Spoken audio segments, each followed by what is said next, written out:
Ladies and gentlemen, how you all doing? This is Con Ulrich. Drangru, hello, hello, hello.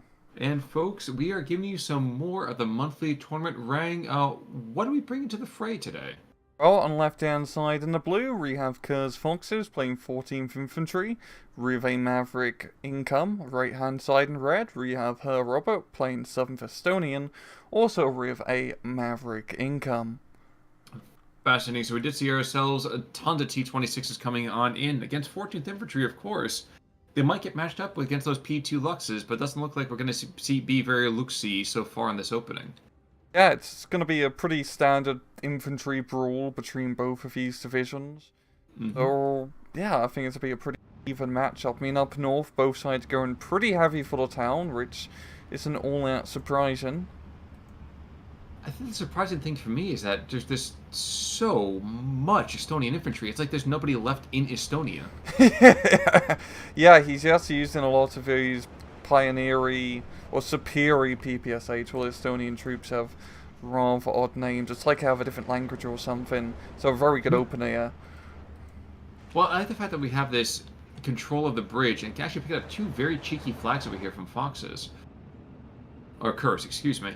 Now, Khers, for his part, he's going for a...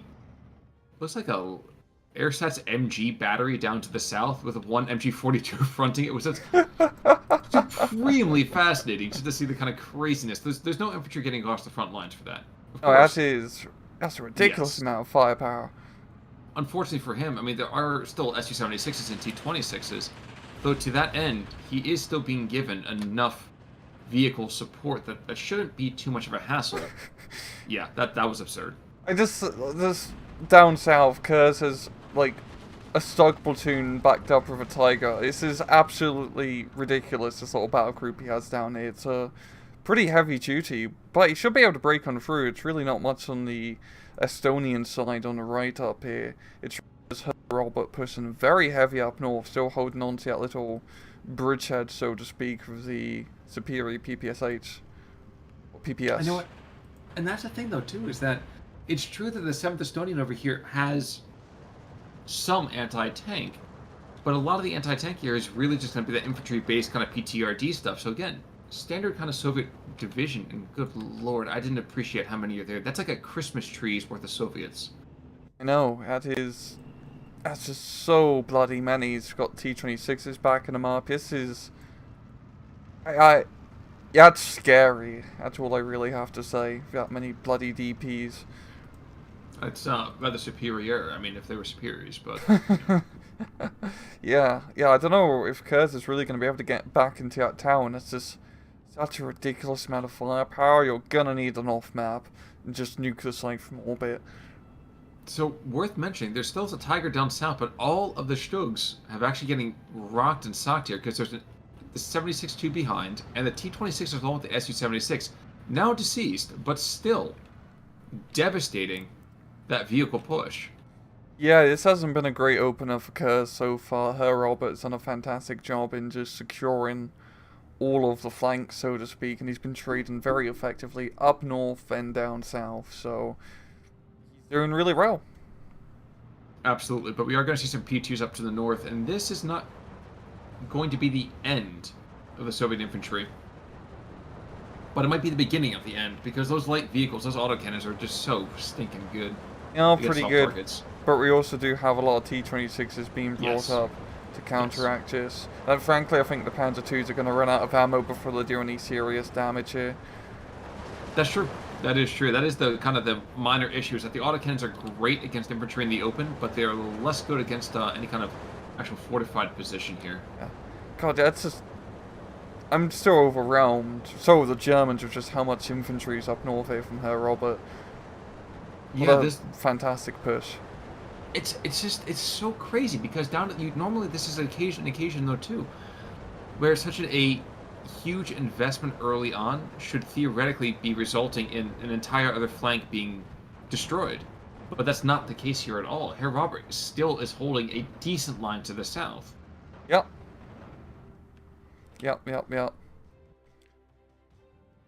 Checking out the south for a second. Actually, we saw Struppen with MP44s moving in.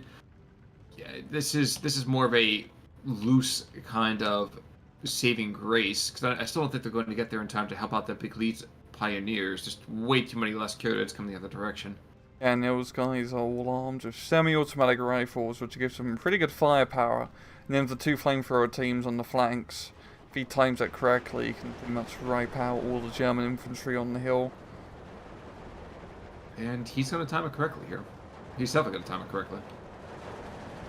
Let's see. Oh boy. 3 Su-76s coming into the northern side. And while there has been a chunk of the Soviet material that has been forced into cover for the moment, those grenadiers, who should have been the kind of counterpunch that was necessary, not really punching anything but just dead air, and they actually are joining them in that same death here at the same time. Yeah, Khers really can't do anything in that town unless he completely levels it. Any infantry or tank push is just going to fail. It's way too much. I would say armor, but it's really just T-26s. It's just way too many bodies you have to blow through to actually make any decent progress. And her robot can just keep throwing bodies on the problem.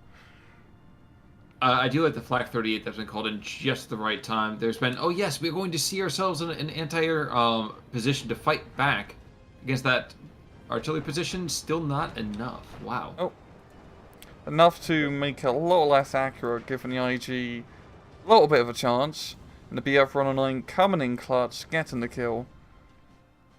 But there's an awful lot of Soviet air power there, too. So, I mean, it's not like there's a incredible amount of safety still existing in this particular moment.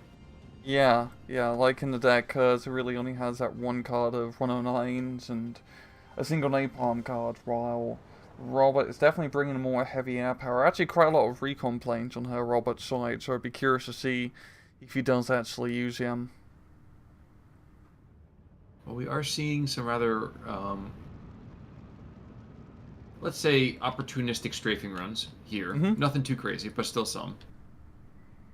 And indeed, what the heck is the 14th supposed to do against such reckless hatred? Honestly, at this point, I would say the town's it's compromised, it's lost. Really, Khers' best play is probably just try to play down south, capture the opposite lung, capture the southern hill, and maybe if he does capture the opposite lung, then he could maybe maneuver his way up north and capture a flag or two and get some sneaky flanking maneuvers onto the northern town. You know, I do find something rather interesting is that we have the Tenko Desat Nikud over here down to the south, and these guys are kind of, it seems like they're just being set to ambush anything coming up the hillside. Mm-hmm. I'm not really sure why the Soviets are even bothering going down the hillside. We've already seen that there's a plenty of airsats material coming on in. Just sit back and let it come to you. That stuff's not going to take a 45 position, not by any stretch of the imagination. Yeah, and there's really no meaningful maneuvers you can make off that hill. You just have to be the king of the hill, so to speak. Like the tiger. That tiger's definitely the king of that hill. Well, he's not going to be king for long, because he's going to be king without his crown, let's put it that way. Oh god. IL-2 stepping into the attack, and that's definitely going to be a kill. Tiger is not going to be able to move quickly enough. Oh no, not even remotely. There we go. Oh. The joys of using heavy tanks in 1v1s to get clustered immediately before it can do anything good. I believe the correct term is a Foster Cluck. Yes. But yeah, that Tiger is such a huge piece of firepower down south here for Khers. I mean, he still has decent amount of anti-infantry firepower, but it definitely slows him down a bit. Fortunately, there's no enemy tanks, so I think of just the overwhelming amount of machine gun fire he has. I think taking the southern hill is going to be a bit deadly, but maybe he can get onto the lung, which should be a pretty good position. He is still trying to push up north, and is actually getting a foothold into the town, but that's really because her Robert's just baiting him in by holding fire. Yeah. And this is one of those moments that it's going to just be a storm of firepower going out, and it's going to get ugly really quickly. Yeah. Just cry it. To cry it. Yeah, and the SVTs open up. Well, the one thing I feel like he should be doing, though, is, okay, you're engaging now. Turn everybody off hold fire. Yeah. I think it's just micro mismanagement. Yeah, I think he initially put him on hold fire to stop the stunk from selling him completely. It's kind of a classic move, especially if you're holding the edge of the town. But now the infantry getting in close, You want to start blasting. But now the IG-33 is also there to kind of support, which is not going to be a pretty sight either. Yep, and this actually might be the way that Khers gets back into this town, is just a... Oh, there we go. They're being taken off full fire now, and this is where it gets ugly. Oh, and there's the off-map as well. He's not going to get much of a foothold here for any longer. LA5 coming in. Oh, never mind. No, how do you... if he was not under any kind of stress whatsoever, he had it, but that stress would have pulled it off quite a bit.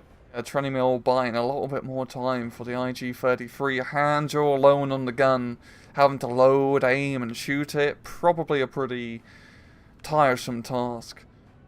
And a thankless one at that, too. Nobody kind of give you applause, nobody give you a hand. I mean, you can probably pick up a hand off the ground, but... There's a few reviews, maybe some legs as well. Exactly. I'd certainly give you a leg up on the competition, that's for sure. But the left coming on in, and I believe Hans is going to... Yeah. Yep, he's going Hans free. Yeah. 152 in the meantime, actually doing more damage, I would argue, to the Soviet forces that wouldn't have been to anything German in that particular town, which I find mildly amusing. And artillery coming in a little bit too danger close here. The Stug is still alive, but not much ammunition left. But the main thing, at least, Khers does have that one flag by the bridge. I think it's really just securing that flag and then recapturing the run all the way far north is really his best damage control up here. At least the one good thing for Khers. This is only a +1 point bleed, and both of them have the same income. So he does have a bit of time to try and dig his way out of his hole. Panzer II down to the south is going to find himself running rather afoul. Oh no, he's going to get out of there in time. I think he did hear you about the lungs, though, because we are seeing a push from west to east. And while there still is a push to the north, that's kind of, I think I'd be rather stillborn here. Yeah, it's way too much.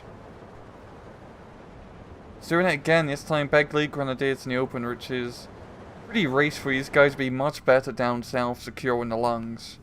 Yep.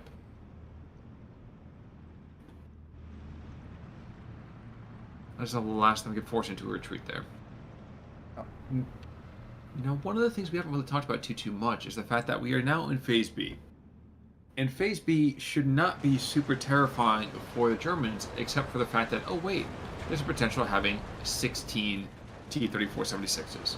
And those Churchills too, frankly. True. True. I mean, they're gonna take 5 minutes to get to the bloody front line, but that 6-pounder does not screw about when it comes to shooting stuff, and it's also pretty well armored. It can take on those. It's a pretty even matchup against the Stugs, so the Stugs just have a slight advantage in a way. I guess the Churchill does shoot double, even though it has worse pen. Anyway, Churchill's a good tank, is what I'm trying to say. I'm not just biased. The IL-2 over here is also a great cluster bomber, and I think he's missing because he blind dropped there. So very, very lucky on that Stug. The flak really not going to do, anything, really. It's pretty hard to shoot down a flying tank. And the lung, in the meantime, actually the lungs looks like it's going to be falling back into Soviet control, especially with the support from the Su-76. I understand the idea of turning off the hold fire, but then I was been thinking about it for the last couple of minutes here. If you're up at the Stug G, which is the one I think that was over there in the first place, it didn't really matter much if it fired off every last bit of HE, because the HE is really quite underpowered. He wasn't going to achieve a whole lot. I mean, you even said so yourself. But the only way into that town is the over-application of high explosives. Yeah, he definitely is going to need a lot of high explosives to get into that town. We are seeing more Stugs being brought in, but honestly, Herr Robert's infantry is starting to take some pretty, not heavy, but mediocre casualties up north here. A lot of these guys are down to half or under left. I still don't feel like it's a good idea to keep pushing up here unless he brings in the off-map. No, he doesn't even... Yeah, he does have an off-map available to him in B phase, so now would be the time to bring it in. He's bringing in an IG-33 as well as a whole heap of infantry down south here, which I do like to see. If he can secure that southern hill, Foxes will be in a pretty good position. Well, the Tiger Fuhrer certainly can help that out. Keep in mind, though, the Su-76 does have those basically what amounts to APCR shells, and can kill. It probably won't, but it can kill. Comes LA. Oh, going after the MG42s. We also have the Andrusha here, so her Robert can definitely buy a bit of time. Is he aiming at the Tiger? Yep, he's aiming at the Tiger. I wonder if he get the kill. I doubt it, but Rose is still division, you never know. Well, probably not on the first barrage. I would say the second one. Now, the unfortunate thing for him here is, if he had known about this German infantry coming up the hillside, yes, it's worth trying to kill the Tiger. But at the end of the day, Tigers are scary. Infantry wins the battle. You have to still kill the infantry. And the Andrusha strike. Actually, might kill a flag villain because he's so bloody close. Not with that scatter, he's not. He certainly, made some guy need to change his pants here, but he's not getting a lot of kills. Yep, all bark and no bite in that strike. And in the meantime, Mustad's coming on in over here. This is basically the Estonian intercepts troop, as we can kind of see. I mean, they do have 4 MP40s as opposed to just being completely carbine or bolt action. But with the support of the Su-76s, the MG42 is going to have a lot of trouble, and there we go. Falling to death there.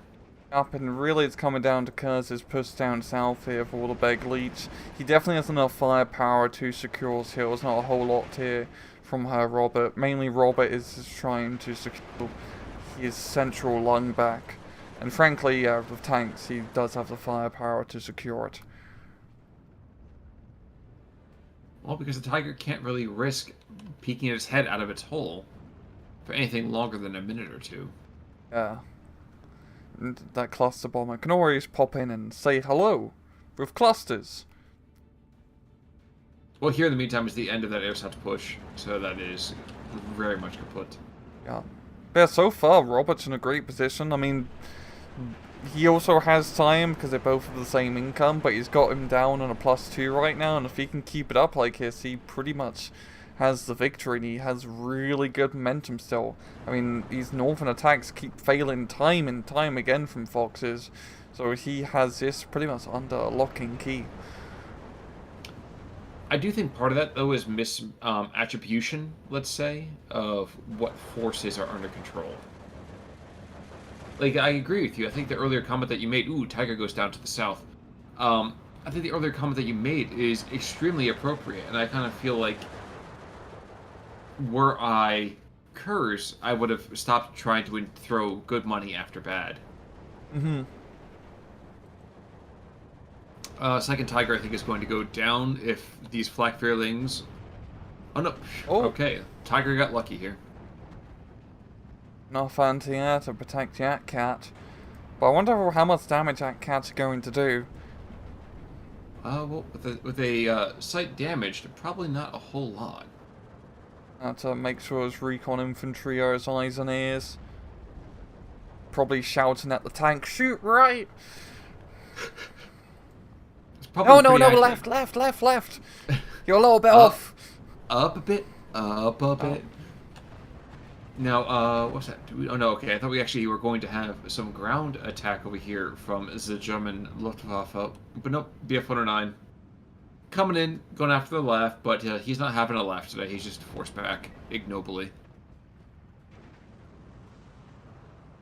Like a lot of counterattack here in like the southern center here from her Robert, just piling in the Smerses and the Mustad to try and make some headway. Out in the open, it's gonna take some pretty heavy machine gun fire, but he just has so much bloody infantry he can kind of just afford to do this. Well, he's had a lot of infantry overall. I don't... Ooh. Whoa! I was not expecting that. What I was going to say is that when the Smurf stuff goes down, that's when the push really starts to break down. Yeah, really bringing in the heavy firepower and keeping those mustache all ready to go unwillingly. But yeah, okay, it's the SU-85, and that should be the end of the Stoke if he gets an efficient trade here.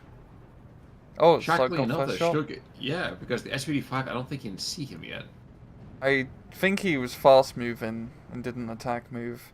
That would explain a lot more, because I was trying to figure out why the heck you would not be able to see.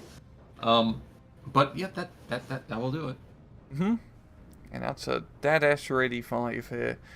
But yeah, we're on the sea phase now, so things on both sides will start slowing down a little bit.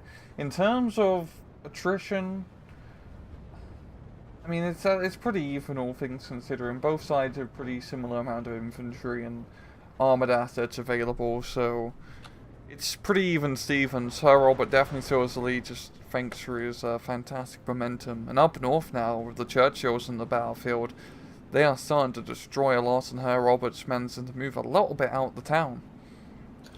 It certainly feels that way, doesn't it? And a lot of these troops are guys that were there pretty much from the word go, which is kind of impressive. That's a lot of force maintenance from day to day. Yeah.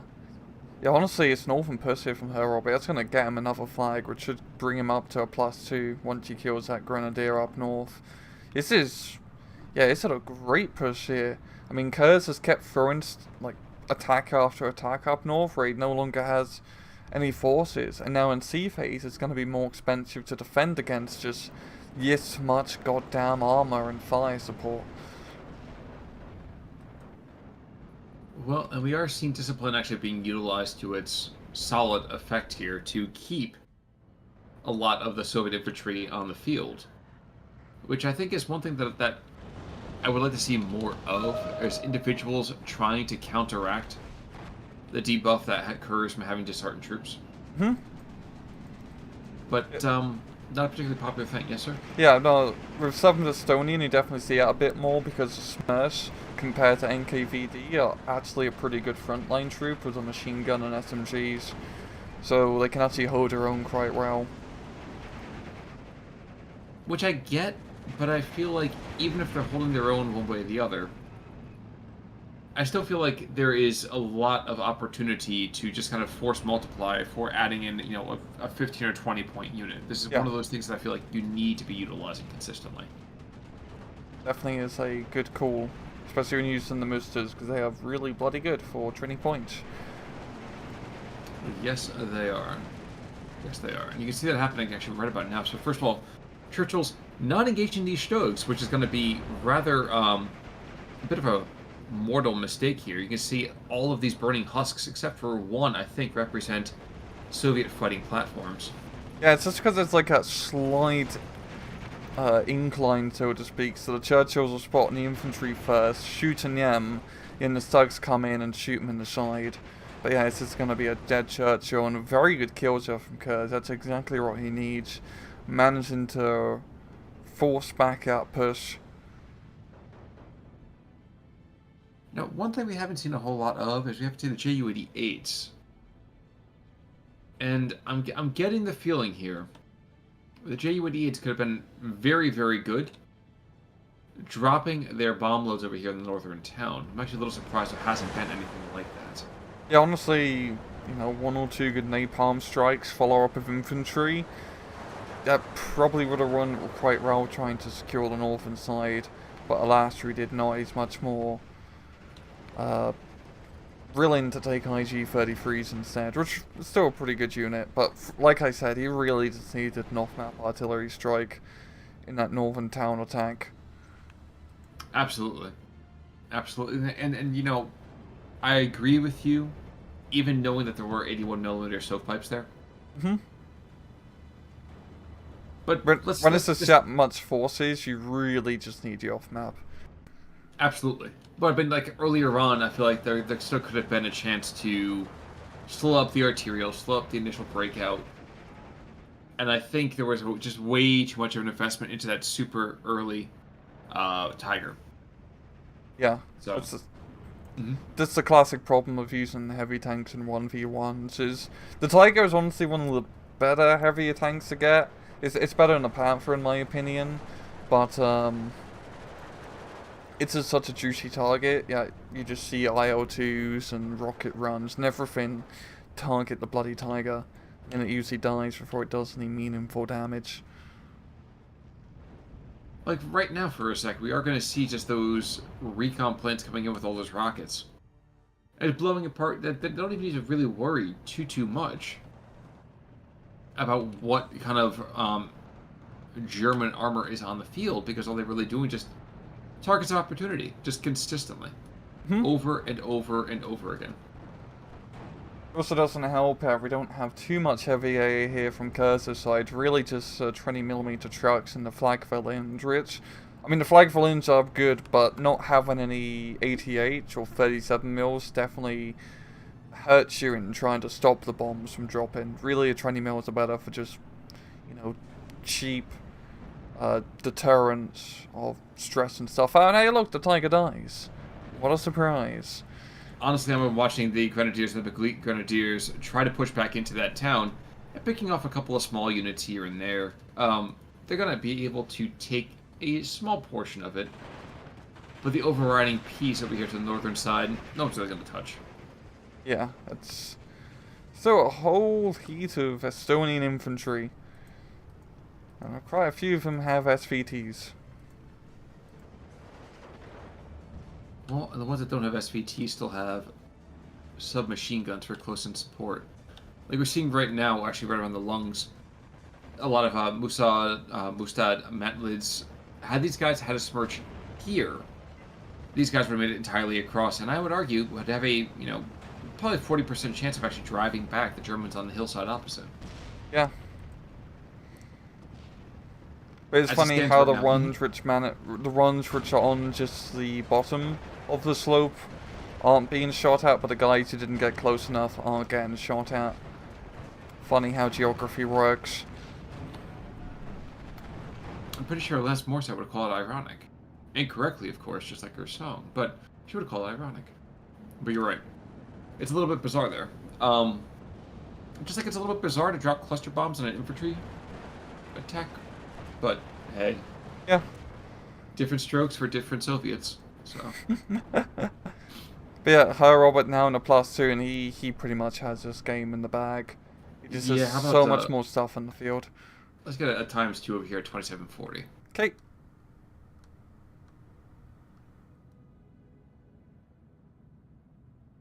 So, folks, of course, this is the first cast coming back after Christmas anyway, so I know hopefully you guys have all had a wonderful holiday season. I will say it looks like Khers is a bit of a naughty boy because he's getting an awful lot of coal thrown at him. But regardless, I mean, we're heading our way towards a new year here, just like those Germans are trying to push into a town and establish a new neighborhood. Not really sure it's really the best of neighborhoods to kind of explore, but, you know, I'm thankful for all the support you guys always kind of give us over the year. We're looking forward to having another great year with you. Indeed, and next year should be pretty interesting with all of the new games. We've got Regiment, Broken Arrow, Warno, all Cold Draw. A lot of very 80s. Well, Broken Arrow is more modern, but yeah, it should be a pretty interesting year. Yeah, exactly. And I mean, I know you and I've flirted with the idea of kind of indulging with our orkier side. I know that's something that maybe we can kind of tease for the moment. We haven't quite gotten there just yet, but you know, good things are coming for this coming year. I'm looking forward to kind of sharing with all of you. Unfortunately, Khers' last little gasps of an attack going into this town, and these guys, of course, immediately going to get taken under fire by Smersh, immediately going to get blown up by as they charge through the streets, and these brave souls die like dogs. Really, over a town they have no idea where it is. So. Yeah, he does manage to get some infantry into here at least, but... Oh, actually manages to stabilize it to a 12-12, but... Well, 13-11, really. And 14-10. Whoa! But this is more this is more of the FU in the last second or two, so... Yeah, it's not a very... You know, great hold, and as we see, the infantry are managing to push back. But regardless, well done, well played. I do kind of foresee a bit more of a spread on this KD. Yeah, I think her robot's definitely going to have a pretty high KD ratio. And only 1,000 or so difference. That's not too bad. I was expecting a little bit worse, frankly. Yeah, me too. Me too. But I think we're seeing part of it right here that, like, Irv, for example, taking out 3 Stugs. That Espenberg, excuse me, 5 infantry squads by himself. The T-26s. We have one T-26 that took out 2 Lukes and a Stug. Wow. IL-2, a Tiger and a Stug. LA-5, 3 kills. SU-76, 4 kills. And what we're kind of seeing here is that a lot of the stuff that was going down is just more expensive, and the 14th Infantry cannot take those kinds of losses over a sustained time period. Yeah, it's just pretty brutal stuff, yeah. And then if we look at the losses, really nothing crazy. Well, Grossland maybe at the absolute most, getting 4 vehicle kills. Yeah. Oh, Looper. and Looper. Yep. Okay, almost a tank case, yeah, but yeah, frankly, I mean, 14th Infantry, it's gone a little bit better thanks to the not last patch, but the patch earlier this year for it, but as we see, the 1v1 meta is really much about infantry spam and medium tank spam, and 7th Estonian has both of those in spades. Exactly, and that's really hard to have an uphill battle when you don't have the infantry numbers to kind of consistently go up against something that is, well, not an entirely infantry-focused deck. The 7th Estonian is just, it's too multifaceted. Yeah, they're just very good at CQC fight. Her robot got a fantastic foothold up north. Also, I mean, Khers was pushing way too much up north, and he really should have stopped racing all of those Steiner's counterattacks up north and really focus a bit more down south and in the center. He could use the longer range tanks to his advantage and try to get in close with the STGs and Stern Pioneers to clear through the forests. Oh, no, yes, by the way, that was Chedron around the map. I just realized now. I didn't mention that at all. But regardless, I think that's going to about do it for this particular replay, unless you have any other thoughts, sir? Nope. Well, folks, in that case, then, until Thursday, I'm Conalwork. I'm Rangru. Take it easy.